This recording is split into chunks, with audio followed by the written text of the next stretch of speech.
Hello everyone, this is Hairy Nick. How's everyone out there going? And welcome back to another episode of the Hangar Bay, where we discuss your submitted X-Wing lists. And this is the second episode that we're doing, which is part of the new hard reset AMG's, whatever you want to call it, 2.5 X-Wing, where we have our 20-point lists with a bunch of upgrades that kind of bounce out in funny ways. Now, before any of you out there freak out, yes, Justin is in this video.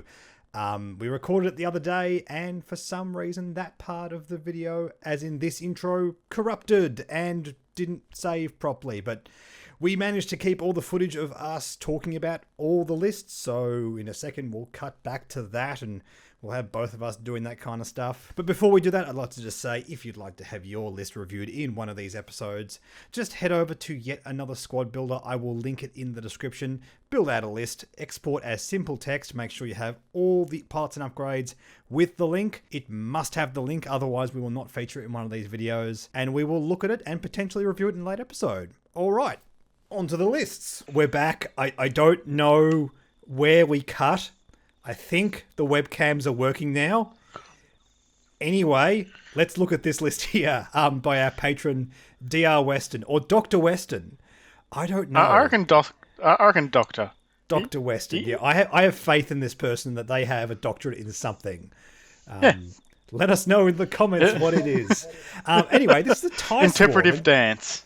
And Justin, how do you feel about TIE Swarms moving into the world of AMG 2.5 X-Wing things where bumping is worse? Yeah, bumping is a lot worse.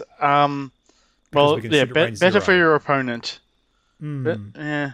You can shoot at range 0, but also asteroids hurt more, so flying TIEs in formation is more difficult as well. Yeah, but by the looks of this list, it's going to be sort of more like you have, 1, 2, 3, 4... You have 5 TIE fighters and then 2 advanced, so would the advanced fly off and do their own thing? Yeah, maybe. And I do like how it sort of shakes down points-wise. Yeah, interestingly, just on the conversation around like the really cheap pilots, the 2-pointers. By the way, I'm going to make a separate video on these 2-point pilots because I think their impact on the meta is going to be pretty huge. Stay tuned for that. Probably do that one tomorrow. So we have both of the Empire's 2-point options, Night Beast and the Obsidian Squadron pilot. Interestingly, the Academy pilot, the pilot with a lower initiative, is actually 3 points, not 2 points. So interestingly, Academy pilot worth more, but can take the precision ion engines. That's essentially what that 3 points is there for. There's no real good reason to take, like I guess, targeting computer, but you wouldn't do that. It's for precision ion engine. The Obsidian Squadron pilot has a higher initiative, but is worth less. 2 points is very aggressively costed for something like this. Well, yeah, it's basically, instead of having 2 ships, you have 3. Like, that's big. Yeah, I guess you could look at it that way. It makes it a much better points filler. Also, just on that note, if you are just looking to fill 2 points in the Empire, you put in Night Beast first and then Obsidian Squad pilots. Basically, their redundancy after you've already included Night Beast, because it costs the same to run Night Beast. Less granularity means we're basically going to sort of favour these named pilots with the same points first because it doesn't make any sense not to invest in a pilot ability. After you fully execute a blue maneuver, you may perform a focus action. I mean, why wouldn't you just take that ability for free at that stage?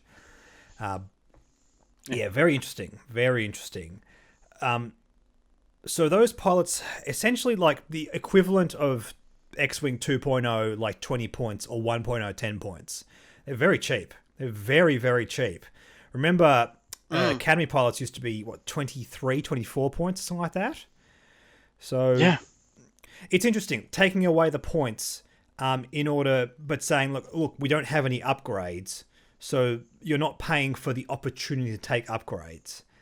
And I think that's a very interesting way of balancing it, and it's going to have an interesting impact, and I just froze. That's just beautiful. That's just perfect.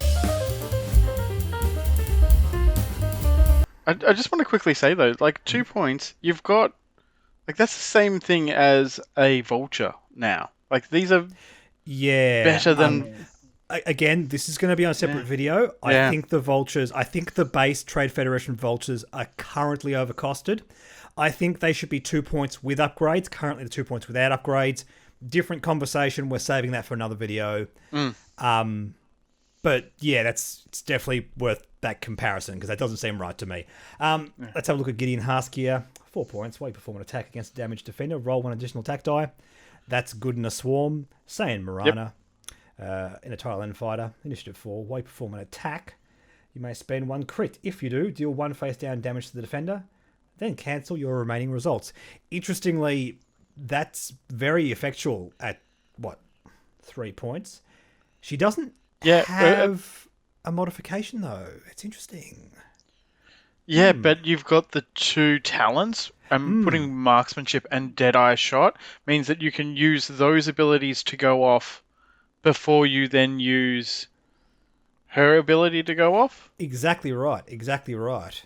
That's kind of cool. So yeah, I like that a lot. I really like that idea. That's very, very cheeky. I know you can't see my screen, Justin, but I'm literally mousing over all the different options. There's a lot of cool stuff we could do with this pilot. Zetric Strom, Initiative 3, tie advanced.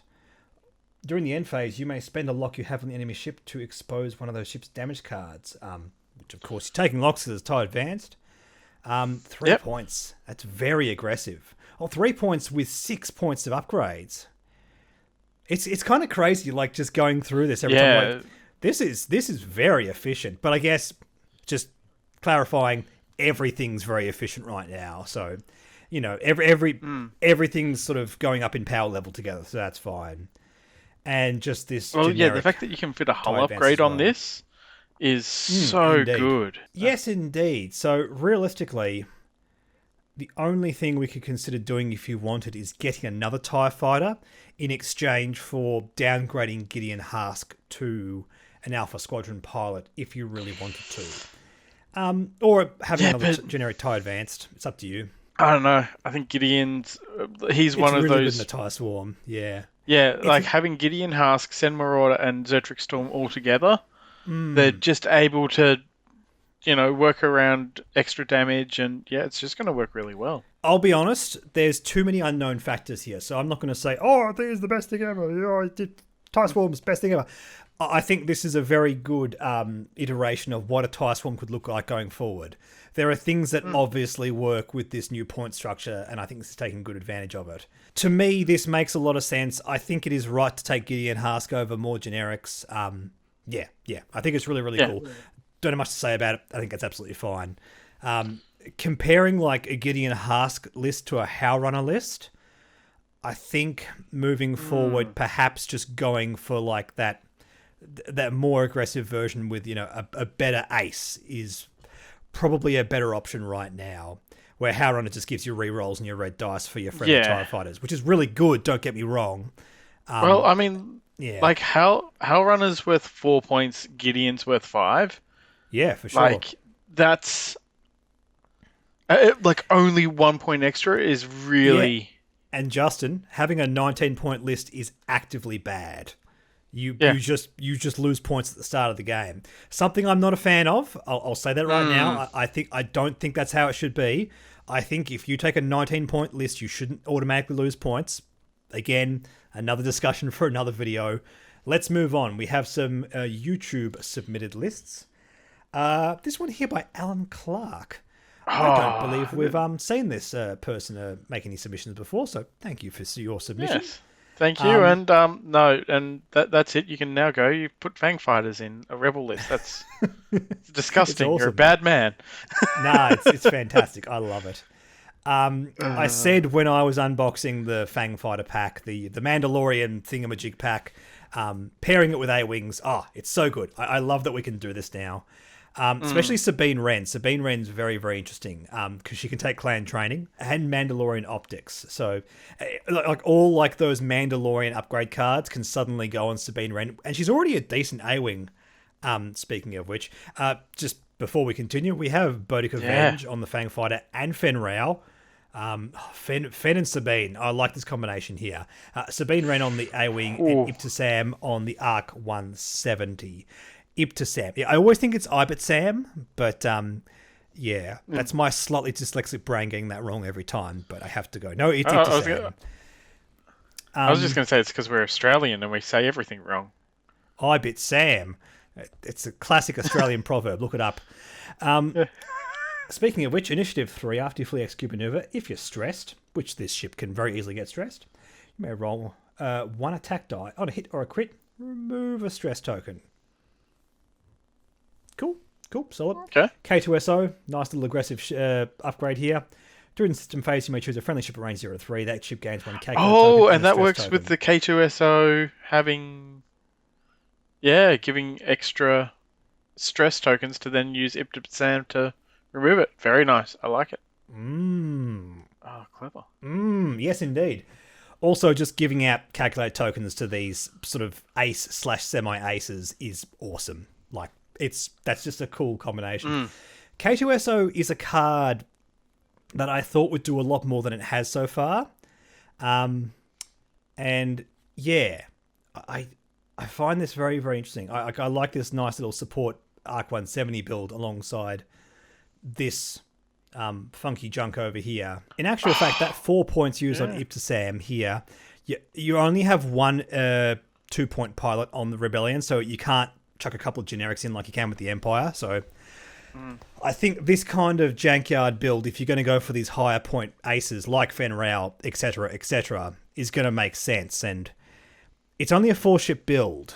I really like this new Fen Rao. Like, I'm a big fan of this design. As I said, it's Rebel, but it's Scum at the same time. It's Rebel, but it's the Fang Fighter. Actually, Alan, did you make this list after I sort of gushed about putting these guys in the Rebellion?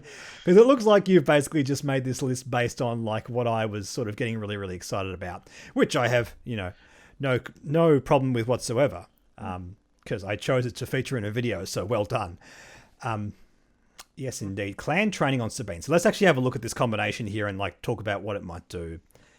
Sabine is Initiative 3 while you defend or perform an attack. If the attack range is 1 and you're in the enemy's front arc, you may change one of your results to an evade or hit.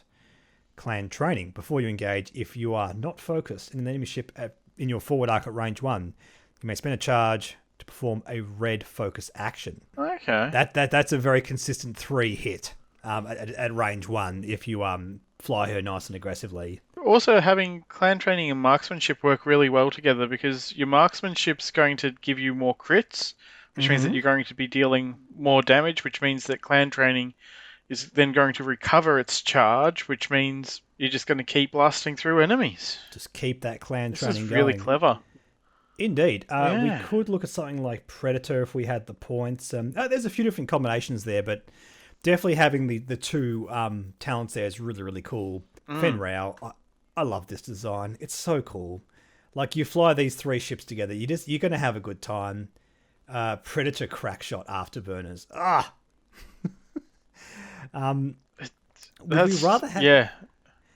Would we rather just have clan training on him though? Where is it? I don't see it. Yeah, it's there. Clan training's 3 points. You could swap out Predator for clan training if you want. Yeah, it's interesting. But Predator and Crackshot work so well together. It's true. No, I respect that. Maybe even change Crackshot for clan training. By the way, I don't think this is necessarily better or worse. I'm just saying, like, hey, look at all these really cool options. And I think the way you fly the list is going to change it as well. So it's also about that. But I do think it is correct not to give him a torpedo. The value off of these 3 upgrades that are already here, I mean, if anything is going to change, it's just tweaking one of them maybe. And yeah, also Bodic Avenge. Initiative 4. After another friendly ship defends, if you're not depleted, you may perform a bonus primary attack against the attacker. If you do, after performing that attack, gain a deplete token. That's just awesome. I think, I spoke about this a lot when we first revealed it. Like, bonus attacks. Attacking your opponent more than they attack you is always a good thing. Also, we got a 3, 4, 6. That's a little bit awkward. Oh well, that's okay. Yeah, that's okay. I'm just a bit iffy on trick shot because it doesn't always work. The best. It's the best when it on. was at 2 points. Yeah, it was At so one good. point. Yeah, At 4, I, you could change that back to clan training and then change the Mandalorian optics I remember to Paylob Gadali afterburners. with Trick Shot and the Moldy Crow title. Those were good times. That was a healthier meta, one might say. It wasn't, but it was better. No. Trick Shot's still it's still decent at 4 points, I'll say, but it's not the auto include. It's not my favorite card. Well, no, it's sorry, calm down. It is my favorite card. It's still your favorite card. Yeah. Outmaneuver Trick Shot. I don't know. Hey, if you line up Outmaneuver Trick Shot with this Initiative 4 pilot, like, just all power to you. This is magical Christmas land thinking right here, but I love it.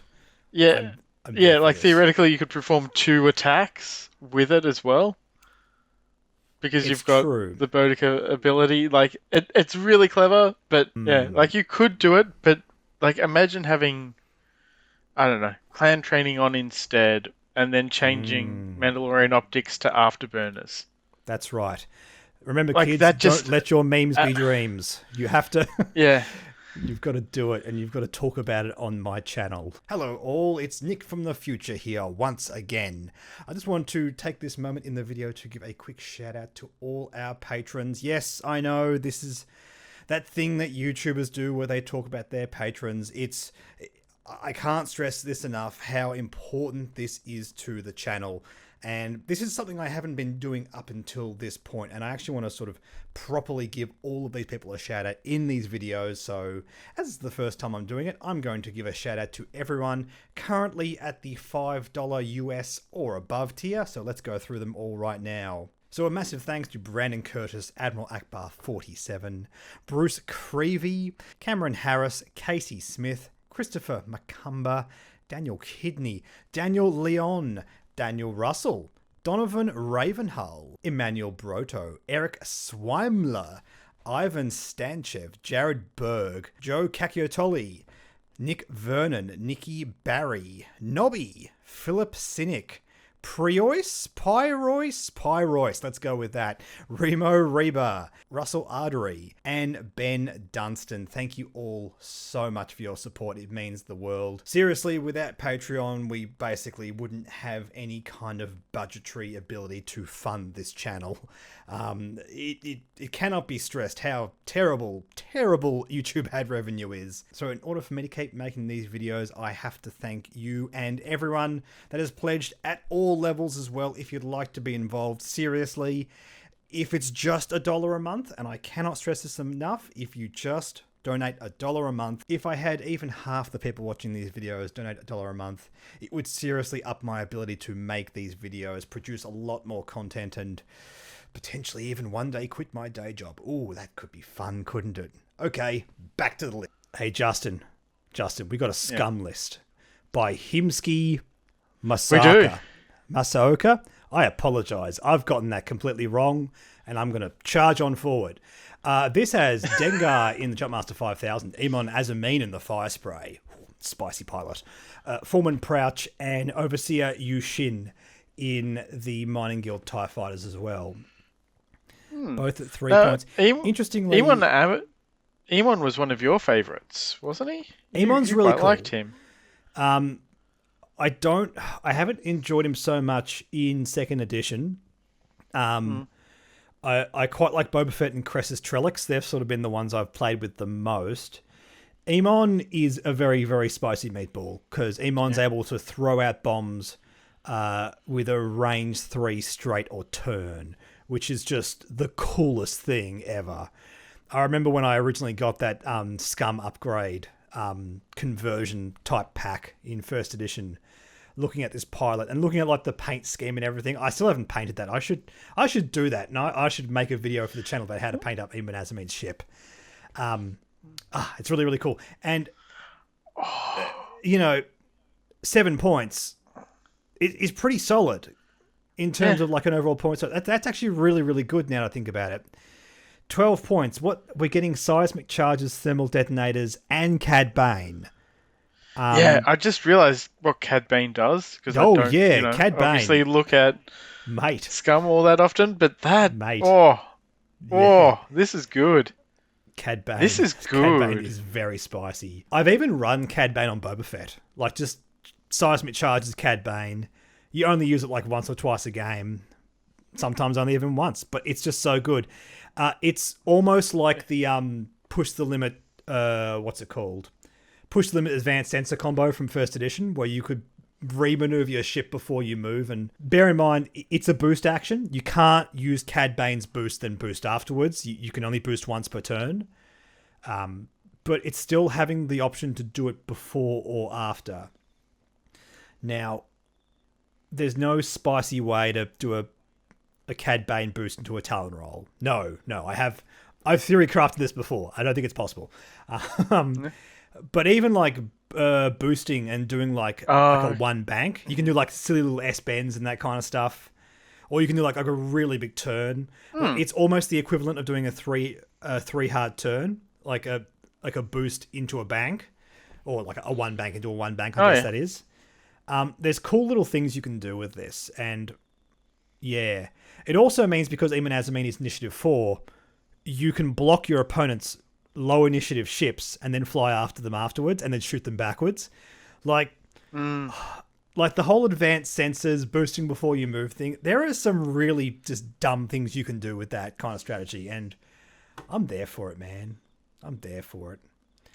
Also, thermal detonators. This is the one that you roll a dice and then you just shrug and something happens. It's good. It's powerful. I know it's powerful. That's all, and that's all that matters. That's all that matters. Yeah. Now, here's an upgrade we've not seen much in 2.5. Lone Wolf. Lone Wolf on Mr. Dengar. He's initiative 6, so I can see it being powerful. And look, again, 2.5, you've got the points, use the points. Fully respect that. Is it really the best thing we can be doing with Dengar, though? Yeah. Swarm tactics is not a bad option. Oh, yeah, that could be interesting. It lets you attack. Turning, Overseer Yashin into a initiative 6. Or any of them, really. It could be interesting. Yeah. Trick shot. Trick shot is very valuable on a turreted ship. Do I just want to put trick shot on this? Am I really that guy? Well, you could drop ion torpedoes, and then that way you could get things like snapshot. Range 2. Oh, and the good thing about snapshot is on a turreted ship, it gives you a forward-facing attack at all times, which is kind of cool.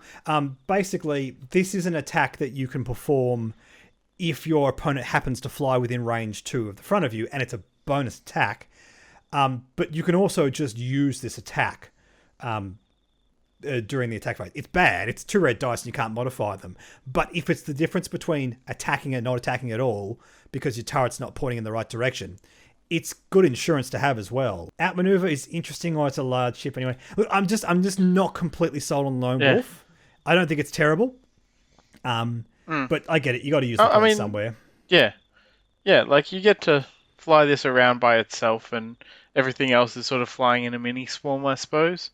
That's right. Ion torpedoes, R5 astromech, munitions failsafe, Boba Fett. This is little child Boba from episode 2. Yeah. When you perform an attack, if there are other ships in your attack arc, get him, Dad. Don't. You may change one of your eyeball results to a hit result. It's good. It's good. 4 points. I mean, relatively speaking, 2.5, 4 points doesn't mean as much as it used to, but yeah, decent. Dengar, it's one of those pilots in 2.0 that it's a large base ship. Yeah, I know it's initiative 6. It's got a great ability. It's still, man, it's a tough one. It's a tough one. Let's see what they do with the Jumpmaster moving forward. I think 7 points is very nice. It's a good place for Dengar to be.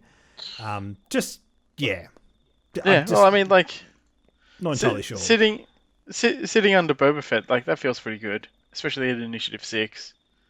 Boba Fett's 10 points. That's so much. Oh, don't even get me started with Boba Fett. That's another video. That is a discussion, my friend. Let's not go there now, though. Also, Foreman Prouch, initiative 4. Before you engage, you may choose one enemy ship in your forward bullseye at range 1 to 2 and gain disarm token. If you do, it gains a tractor token. Very, very helpful when you have big ships that you need to get stuff out of the way. You can also roll stuff into Dengar's forward arc, which is nice and powerful. You can roll stuff into Aiden Azamine's bombs. This is a very good form and Prouch list for what that's worth, that's for sure. And Overseer Yushin, ship 2. Before friendly ship at range 1, we gain a disarm token. If that ship is not stressed, you may spend a charge. If you do, that ship gains a stress token instead. Now, is there something in this list that gives off disarm tokens? I can't. I can't see anything specifically. I suppose it's realistically better than having a mining guild overseer because it means that you can put afterburners on. There's no reason not to take it, but... No, indeed. We could take... I'm just having a look at some other 3. We can take Bosk in the Z95 Headhunter, which is also just an okay ship with some incidental upside. I think both are defensible. The reason I bring this up is because you can't just take a 2-pointer and leave it 1 point shy. Again, I'm going to say this a lot. I don't like that. I wish we could just make this a 19-point list if the player so chose. I'm not saying it's the right thing to do, but I don't see why we should be punished for that, basically. Out of all the 3-point things, it's fine. It's fine. You're not going to use that ability very often, but hey, there's no downside to taking it, so you may as well. Dengar and Emon. I actually quite like this. This is the kind of thing I want to try. It's also a little bit more than what we'd be usually able to take with this stuff. Dengar's come down a lot. Emon is still relatively expensive. I mean, Emon compared to Dengar. Emon historically has been a lot less powerful than Dengar in terms of meta play, but he's in a fire spray, so, you know, even after all this time in second edition, they're still trying to balance this ship out, which I appreciate is not the easiest thing in the world. And finally, we've got 5 X-Wings. That's a lot of X-Wings. By Philliparrio, Thane Carrell, Jack Pawkins, Cobby Sperato, Leven Tenza, and Edrio Two Tubes. Now, from memory, Edrio Two Tubes by themselves doesn't really do much. Before you activate, if you're focused, you may perform an action. Yes, I remember looking at this previously, because there's no upside in taking that. But there's no downside in taking the named pilot over... a Cavern Angel Zealot? So it's weird. I'm seeing Edrio Two Tubes pop up in a lot of submissions because it's an irrelevant pilot ability if you don't take it alongside something that can use Coordinate or whatever. But it has 7 points worth of upgrades. So you just take it for that reason. Yeah. Man, 2.5 is weird. You're not going to use his ability, but you get to use it on points, so... Yeah, because what you can do is you can go for like a Blue Squadron Expert or a Cavern Angel Zealot, but they've only got 4 points to spend. And in this example, we've used all 7 points. Dead Man Switch, nice. Servo Motor S-Foils, Cluster Missiles, and Munitions Failsafe. I love that. That's great. Dead Man Switch. No. This is just I don't care about it. I don't care about Two Tubes. I don't care about Two Tubes. He can die. That's right. Is it the lowest initiative? It is. Yeah, it's the lowest initiative. Have you ever come up against one of these Resistance A-Wing swarms that runs just like the Blue Squadron Escort? I don't know if that's still a thing going to 2.5, but I kind of feel like you just do that with this. Like you just run Edrio Two Tubes off to the side and just fly them directly into your opponent and go, hey, look at this. It's your boy. Well, and I suppose, realistically as well, you've got an extra ship, which therefore means that you can, then use it for your objectives if you, depending on what. Yeah, for sure. And you've also given them cluster missiles and Dead Man Switch, so it's sort of demanding your opponent pay attention to it. I've always said, I don't think Dead Man Switch is a very... I don't want to say good. I don't think it's a very powerful card. It's a bit of a trap for newer players because it gives you upside when your ships get destroyed. And guess what? New players? You don't get to decide when your ships get destroyed. Your opponent does. And a good player will punish you for running that card. This is kind of like one of the best scenarios for Dead Man Switch, which is not a huge compliment, but it's a compliment nonetheless. Look at all these R4 Astromechs. I still can't believe this card is still 2 points. Again, I know points in 2.5 is kind of different now, but Yeah, it It's still great. boggles the mind. It's great. It's just so good. I Yeah. still don't get it. Thankarel, when you perform an attack, you may spend a focus, hit, or crit. A paint, in other words. Result, to look at the defender's face down damage card, choose one and expose it. Jack Porkins, after you receive a stress token, you may roll one attack die to remove it. On a hit, suffer a hit. Kobe Sperado, Initiative 4. After you perform a barrel roll or boost action, you may flip your equipped servo motor S-foils card. Leven Tenza, after you perform a boost or barrel roll, you may perform a red evade action.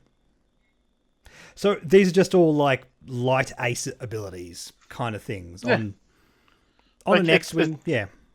They're just better than, a Blue Squadron expert, and you get more points to spend, so spend them. Yep, for sure. There's not... Yeah, there isn't a good... Yeah, it's so weird, isn't it? Like... Yeah, it's just this list sort of just shows you like the design direction that AMG are taking stuff. Yeah, why take this normal thing which is only going to give you 4 points when you can now spend 7 points or 6 points on a named X-Wing and gain an ability. Like, yeah. Agreed. Hey, we both froze there. I'm keeping it in. Yeah, and look, for those of you criticizing AMG over this, like generic pilot's terrible now, this isn't new design. FFG were really pushing everyone to use named pilots for basically the entire life of X-Wing. AMG has just been the most heavy-handed in doing it. And I don't know, it doesn't bother me that much, to be honest. However, I look at the X-Wing and go, why would you ever take generic pilots? It kind of feels like it's gone too far in that direction, just looking at stuff like this. But at the same time, I guess it's interesting. Maybe the generics are for Epic. That's okay. There's not really a lot to say about this. There's no crazy synergies going on. In fact, there's basically no synergies going on apart from the fact that you have 5 of the same frame, which means, flying in formation is going to be relatively straightforward. They've all got good high-value abilities. And I, honestly, as a person, playing around with lists in this game, I don't hate that. I felt like, especially in 1.0 and to a lesser extent in 2.0, or, what second edition was before these AMG changes, synergy was very highly valued, which is cool. But at the same time, just good value abilities that you learn how to fly well is cool as well. I think it's absolutely fine if we don't sort of lean on just really weird synergies and stuff like that. It's absolutely cool. And if you want to do those kind of jankyard builds, you do something like this with the Fang Fighters. That works too. So, yeah, I think it's all very, very valid. Yeah, this is a good way to sort of learn what these X-Wings are doing, and then from there you can then sort of go off and build different lists that use the specific X-Wings pilots that you really like using. Yeah, I think that's a good way to sort of go about it. For sure. I think if there is going to be an adjustment on this, I think the generic pilots are going to have more points. I think that makes way more sense, as in more upgrade card points, and maybe sort of like balance it out that way. Or maybe this is just the direction we want to take the game in now, and we want to sort of favor interesting abilities, which cause more interesting interactions with the game. I respect the push to get more interesting pilot abilities and possibly more synergies. I don't know if just spamming out 5 generic X-Wings is going to be the way to do it. I think, if anything, the meta's going to shift towards, okay, maybe these 3 are like the best and we get 2 other pilots from different ships instead. But, we're at the stage where we're still experimenting with this new point structure, and I think it's cool and fun to do this kind of stuff. Justin, we've been speaking about this for quite a long time, and we have. I think it's time for a nap. It's time for a nap. It's time to go to sleep. I don't know why we just turned into a Saturday morning cartoon, but anyway, thank you so much for joining me, Justin. Lols. I do appreciate it. Anyone who wants to have their list featured in one of these videos, pop it down there. Yet another squad builder. I explained it all at the start of the video. I don't need to explain it all again. Like, comment, subscribe, do all that fun stuff. There's a Patreon link down in the description as well if you want to help support the channel. Oh, I know. I'll make a little announcement here. I'm going to change the Patreon tiers a little bit. At this stage, there's like a basic $1 tier, a $5 tier, and a $15 tier. I'm going to make it so the $1 tier now has access to the Patreon Discord. It's something I've been thinking about doing it for a while now. There's no real sort of reason to lock it into the $5 tier. And of course, our very professional setup just had my face freeze in a very, very serious frame. And, that's okay. But I persevere. It's something I've been wanting to do for a while. I think I want to sort of reevaluate what we do with those higher end tiers, because a patron Discord's a patron Discord. It doesn't really cost me anything to maintain that. It's just a cool place to hang out. That's the main thing. It's where we get most to talk of to us every so often. That's right. Yeah. That's right. So anyway, if you're interested, links down in the description. Justin, thank you for joining me. All that kind of stuff. I think we're good. I think we're good. Haven't frozen it yet. Now. No. Goodbye. That's a freeze.